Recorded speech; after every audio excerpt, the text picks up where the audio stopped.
Welcome to the United States Environmental Protection Agency's Bold Promises, Real Results program. Today, we are celebrating the historic environmental progress and investments made so far under President Biden's leadership, and thanking EPA's career colleagues for their dedication.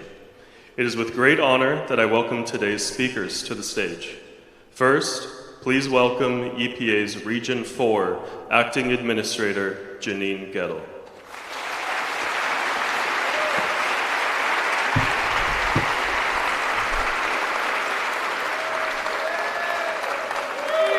Hello, everyone. I'm Janine Gettle, and I serve as the Acting Regional Administrator for Region 4.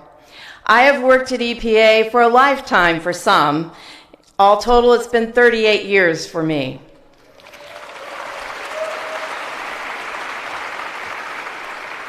I am proud to say I have worked for 7 presidents and under 11 confirmed EPA administrators. For me, EPA has always been a wonderful place to work, first and foremost because I have the best colleagues. It's truly a privilege, thank you. It's truly a privilege to work alongside all of our nation's best and brightest. The folks in this room and watching virtually across the country are incredibly talented and committed to this agency. And although we have great challenges, it's these challenges that keep our jobs interesting.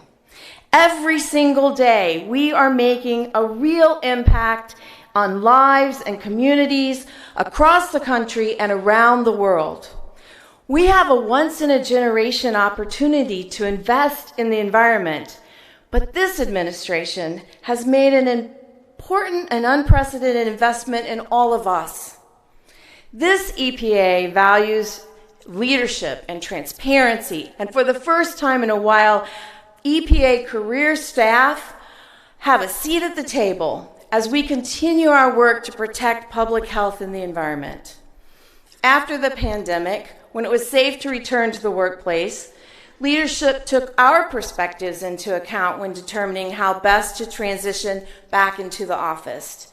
Because Team EPA is committed to delivering results for the people of this country, it is essential that we maintain a comfortable and flexible work environment. This administration also values science and has done so since day one. All across our programs and across the country, I have seen this. At our Superfund and other cleanup sites, revised lead cleanup numbers that reflect the current science will ensure that we are protecting our communities and the most vulnerable among us, our children, from lead exposure. It won't be easy, but I have already heard my colleagues talking about how they are going to get this done. And this administration has been laser focused on tackling climate change and ensuring environmental justice for all. And all of you are informing decisions and the policies that support this effort. When Jackson, Mississippi's drinking water system completely failed because of historic maintenance issues, it was all hands on deck to bring that system back online. Career staff from all across the country were on the ground, and their perspective and recommendations were not only heard, they were valued and followed. They made on-the-spot decisions that the administration supported and lauded.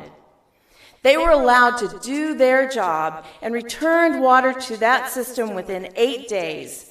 And since that time, they have worked tirelessly, using all of our tools and their expertise to ensure that water keeps flowing and the system improves. All across the country, there are examples like this each and every day. And we have been given tools to continue this important work into the future. Everyone has a role. Whether you're working to keep the lights on, the systems running, or the resources flowing, everyone is seen and valued by this administration, where we celebrate our differences and everyone's unique contributions. We are achieving real results for us and future generations. Consider our work on PFAS, a complex issue that touches almost everyone in the U.S. We are making progress because the expertise of career staff is considered, valued, and utilized as decisions are made on how to better understand these chemicals, better regulate them, and take action to remediate them. Just as important, maybe more important, we are able to tell our own story. I have never seen as many opportunities for all of us to go out into our neighborhoods and the communities we serve and talk about the work we do. We are encouraged to do so, to celebrate the contributions we make each day to making this country a safer place for everyone to live, work, play, and worship. In Region 4, staff have attended functions with the assistant administrators, the deputy administrator, the administrator, and even the White House. We, the career staff, are seen. We are heard. We are at the table. We are making a real difference in our communities and countries because our expertise is valued and utilized by our leadership. I am excited about the work we are doing and our opportunity to work with leadership to shape not only our actions today, but the future of environmental protection across our country. And I am very proud to work with all of you as we do this. Thank you.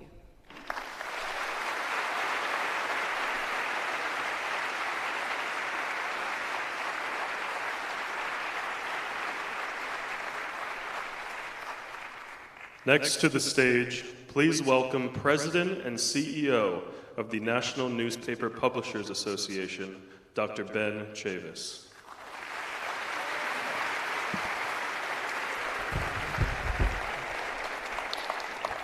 Good morning. This is another great day that the Lord has made. And we're here to celebrate and to acknowledge all of you, the career staff who are here, those who are listening by live stream. I come to you today on behalf of the National Newspaper Publishers Association, representing minority press in America, but I'm also here on behalf of the environmental justice movement. I want to say for the record that during the last 3 years, the EPA, in our view from environmental justice perspective, has made more progress than the last 20 years. So salute to all of you for your great work. And on behalf of communities that as career staff you've touched, you've interacted with, it's so important that we protect the environment, that we protect the climate, but we also protect communities. We also protect where people live, where people work, where people gather. And across the United States of America today, I want you to know that there are millions of people who have been touched by each of you, the career staff. And of course, I would not be accurate if I did not pause to say that our current EPA administrator is probably one of the best EPA administrators that this agency has had since the beginning of the Environmental Protection Agency.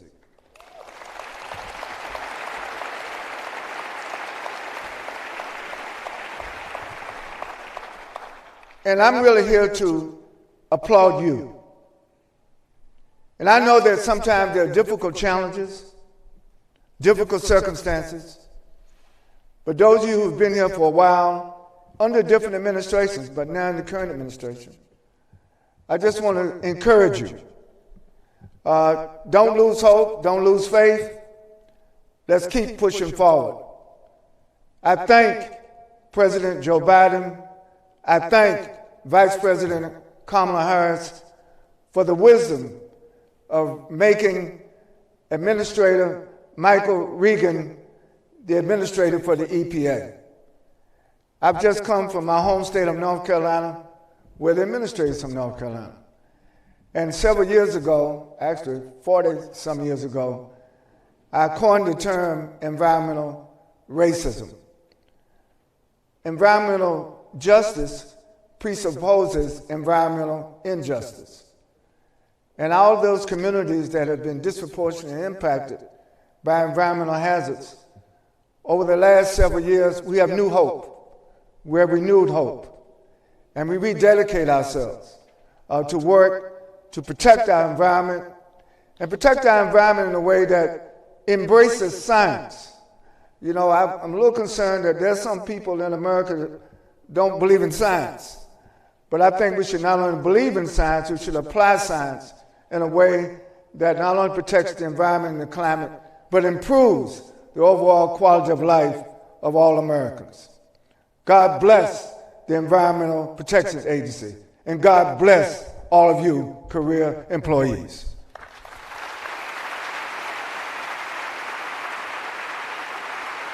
Now, please welcome, from EPA's National Environmental Youth Advisory Council, Colton Buckley.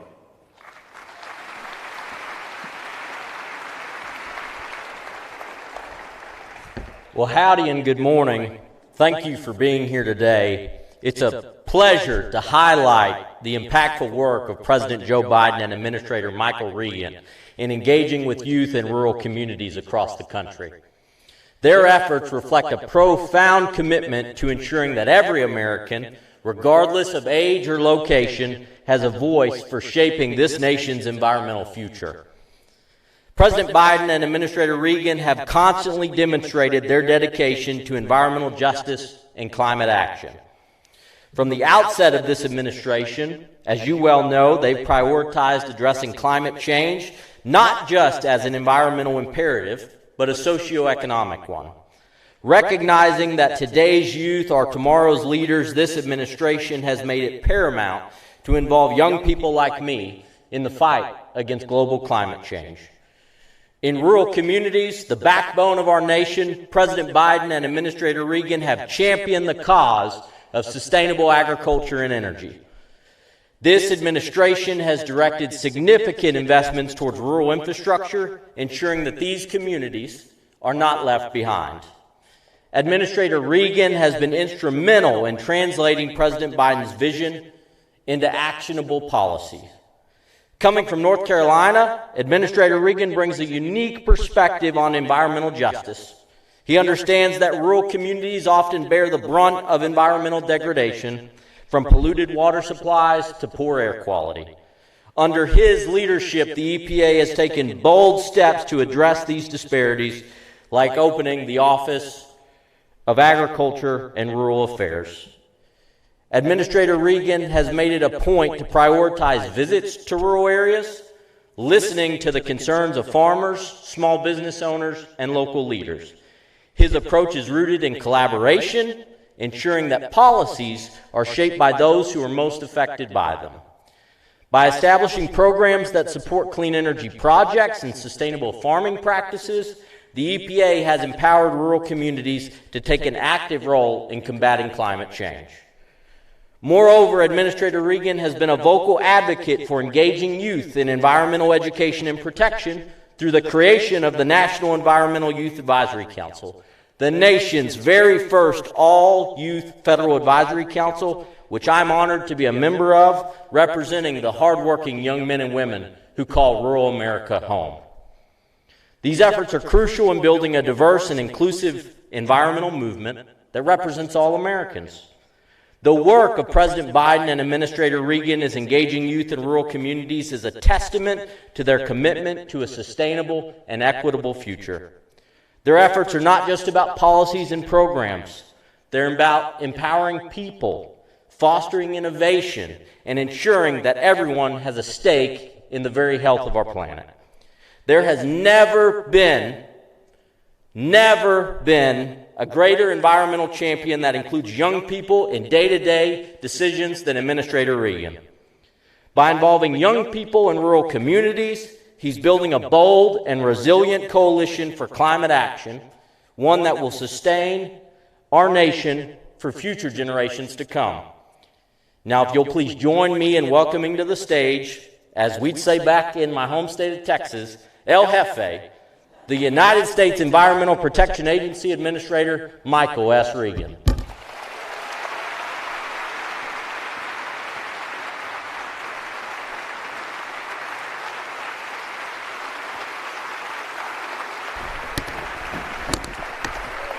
All right. Thank you all. Thank you. Thank you so much. Good morning. I want to thank Colton for that wonderful introduction. And I also, would like to thank Janine Gettle, Acting Regional Administrator for Region 4. Janine, thank you for your incredible leadership and your wisdom. And then I'd like to thank my friend, Dr. Chavis, fearless advocate and passionate leader for justice and a mentor for so many. I'd also like to thank every single person in this spectacular auditorium. Thank you all for joining us today. It's incredible to be with so many environmental leaders, visionaries, and advocates. And I'm truly honored to be joined by my EPA colleagues, both in person and those watching remotely. Our nation's best and brightest, experts and professionals who've dedicated their lives and careers to building a cleaner environment and healthier communities. Listen, folks, we came in on day one with bold promises. And today we're here to reflect on the real results that we together have achieved for communities nationwide. As writer and activist and anthropologist Margaret Mead once famously said, "Never doubt that a small group of thoughtful, committed citizens can change the world. Indeed, it's the only thing that ever has." And that's exactly what I see when I look out at this crowd today. A thoughtful and committed EPA that is having a profound effect and impact on our collective future and the future of this planet. Folks, some of the most consequential moments in history began with a simple idea and a yearning just to make a small difference. And the people who work here at EPA, make no mistake, they're changing the world. Team EPA is tenacious, resilient, loyal, dedicated, and just plain fearless. Yes, there's a clap I thought I heard for that.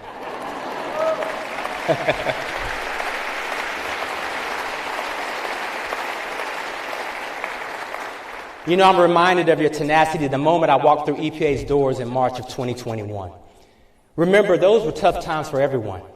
Our nation and our economy were grappling with a life-altering global pandemic. The mood at EPA was in a much different place than the EPA that I once knew.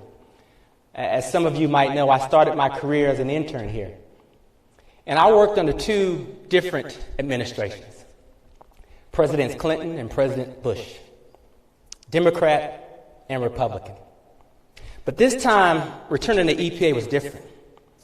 It was different because contrary to the past leadership, the previous administration suppressed scientific integrity, undermining our agency's most fundamental principles. And I saw the impact that it had on you, rolling back the rules to protect our air, our water, our land. You all talked to me about how facts sometimes were rejected, recommendations completely ignored, and research, life-saving research, was stifled. In those early days, I can vividly remember feeling the weight of the task we had before us, and also the two main challenges that we together needed to confront and overcome. Number one, because of the previous administration's flagrant disregard for science, we lost hundreds of world-class staff and experts, and with them went decades of valuable institutional knowledge. And number two, President Biden had high expectations for our agency and a bold vision for the future of our country. And so when you think about that, while those circumstances should have felt overwhelming, they weren't. Because I know you, Team EPA, tenacious, resilient, fearless. The fight, the spirit, and the perseverance of our team here at EPA is unparalleled. Because together, you all know, there's absolutely nothing we can't and won't accomplish together. Folks, from day one, President Biden promised a bold and ambitious environmental agenda. And from day one, EPA was always at the center of that agenda. The president vowed to cut U.S. greenhouse gas emissions in half by 2030 while lowering energy costs and saving families money. in November of 2021, he put forth this ambition very clearly, bound by our moral obligation to future generations at the United Nations Climate Change Conference. You know, the president said, "This is the challenge of our collective lifetime, the existential threat to human existence as we know it. And every day we delay, the cost of inaction increases." He said, "Let this moment be the moment we answer history's call." Now, his vision was bold, not just in scope and ambition, but it was bold because of the modern pollution and societal changes we all face as a nation. When I think about how long it's been, for far too long, too many communities across this country have disproportionately suffered from the lack of investment and inadequate access to critical public health protections. President Biden is fighting with a sense of urgency that pollution and the climate crisis demands. He's rising to the occasion to right all of these long-standing wrongs. Buoyed by his clarity of vision and strong sense of purpose, we collectively together launched Journey to Justice in 2021. We did it because I wanted to meet people in their communities. I wanted to hear directly from some of our nation's most neglected and underserved communities. I wanted to see what they see. But I also saw it as an opportunity to bring national and international attention to the unacceptable conditions that have plagued communities for generations and decades. So we began that tour through the southern United States in communities where industrial corridors have polluted the air and water, impacting generations of families sickened with cancer. We traveled to Puerto Rico, where we met with families who reside just a stone's throw away from a dirty coal plant, living in constant fear about the air that they breathe and the water that their children drink. We continued our journey and took it to Appalachia, McDowell County, West Virginia, one of the poorest counties in America. Touring communities with straight pipes protruding from their homes, dumping raw sewage into the very yards their children play in. We even traveled as far as Alaska to meet with tribal communities and see firsthand the impacts of climate change, food insecurity, and failing water infrastructure. And folks, we didn't just visit these communities to hear about the challenges. We sought to see and feel those challenges firsthand so that our decisions were informed by real-life experiences. And to do that effectively, agency-wide, we went back to the birthplace of the environmental justice movement, Warren County, North Carolina, where we announced the elevation of environmental justice and external civil rights to the highest levels of EPA, placing this critical work on equal structural footing with EPA's other national programs. We established this office with more than 200 dedicated staff and billions of dollars in resources towards solving environmental challenges in communities that have been underserved for far too long. This laid the very foundation to ensure that every single action we took moving forward would not leave anyone behind. So folks, not only were we back following the science and listening to our career team, but we were arming ourselves with the ability to make decisions through people's lenses and real lived experiences. Now listen, together, while that's daunting, we've been rocking and rolling ever since. Finalizing standards for existing coal and natural gas plants that avoid more than 1.3 billion metric tons of greenhouse gas pollution. Putting our TSCA and our pesticides program back on track, including banning the last remaining kind of asbestos linked to more than 40,000 deaths in the United States each year. Responding to environmental and public health emergencies in communities all across the country, from East Palestine, Ohio, to Maui, Hawaii, to Jackson, Mississippi. Setting technology standards for cars and trucks that will avoid 7.2 billion metric tons of greenhouse gas pollution. We're cleaning up our water with the most significant regulation in the last 30 years that will reduce PFAS pollution for over 100 million people. And we've replaced more than 220,000 lead service lines to ensure healthier drinking water for communities all across the country. And we finally said enough is enough to Cancer Alley, issuing standards that will slash cancer-causing pollution, reducing elevated cancer risk from chemical plants by 96%.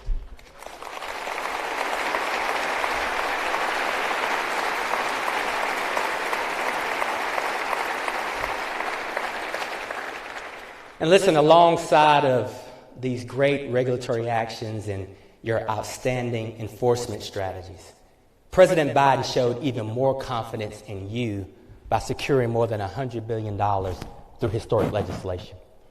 These billions of dollars in resources complement our traditional EPA mission, spurring us to move further and faster than we've ever before while creating jobs, growing our economy, supercharging private investment in clean energy technologies. This is amazing.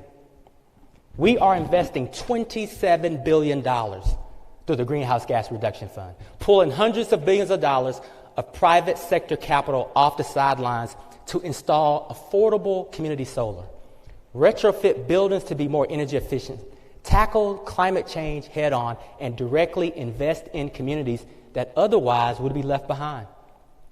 $50 billion to replace lead pipes, protect our treasured waters, and build drinking water and wastewater systems that are resilient to the climate crisis. $5 billion for cleaner school buses that will transform the way millions of our children get to school each and every day. Another $5 billion to clean up Superfund and brownfield sites in every region across the country. And let's add $3 billion more for environmental and climate justice grants, connecting resources to community solutions that they've had for decades. Folks, that's a lot of investment. That's a lot of trust that you all can get the job done. And we're not going to get the job done just for today's challenges, but the challenges that will face our children and our grandchildren. And that's why we're investing so heavily in young people like NEAC's very own Colton, who you just heard from, or Alex Land in the Office of Water, or Lisa Thompson in the Office of Air and Radiation. History has shown us that young people have always played a central role in demanding social and political change. From the young leaders who peacefully protested segregated lunch counters during the Civil Rights Movement, to the groups of students who fought to lower the national voting age from 21 to 18, to the college students who organized national demonstrations that led to the very first Earth Day, to those brave young folks demanding climate action right now. Every generation has its own defining challenge. And just like President Biden said, the challenge of our time is climate change. So I'm so grateful for the young employees who've joined our ranks, as well as those members of NEAC. Because young people deserve a seat at the table. Their leadership is critical to our future. These young leaders will bridge the gap between EPA and the communities that they represent, ensuring that environmental issues impacting communities across the country are heard, felt, and addressed. President Biden made bold promises for the people of this country. And thanks to his leadership, and thanks to you, EPA is delivering real results.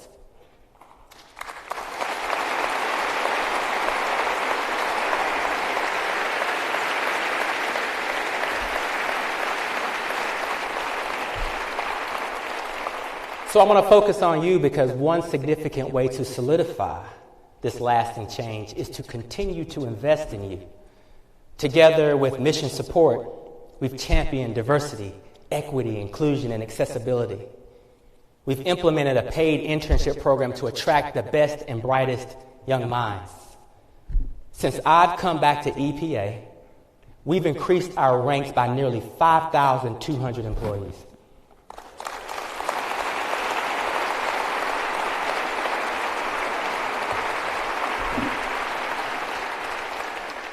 And finally, and perhaps most importantly, the mission support team has prioritized your well-being, your work-life balance, your ability to effectively deliver real results for the people of this country.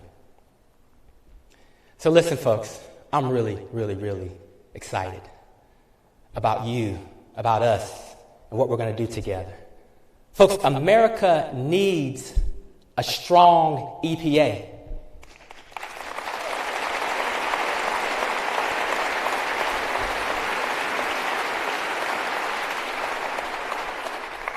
America needs an EPA that can respond to the communities that are shattered by catastrophic wildfires and hurricanes. An EPA that partners with advocates that have dedicated their lives to fighting for cleaner air, safer water, healthier communities. An EPA that empowers the parents who are working tirelessly to protect their children from PFAS and lead exposure. And an EPA that invests in young leaders who are dedicating their lives and their careers to protecting our planet. So let me tell you what I know. I know that our future is bright, and the state of EPA is stronger than ever.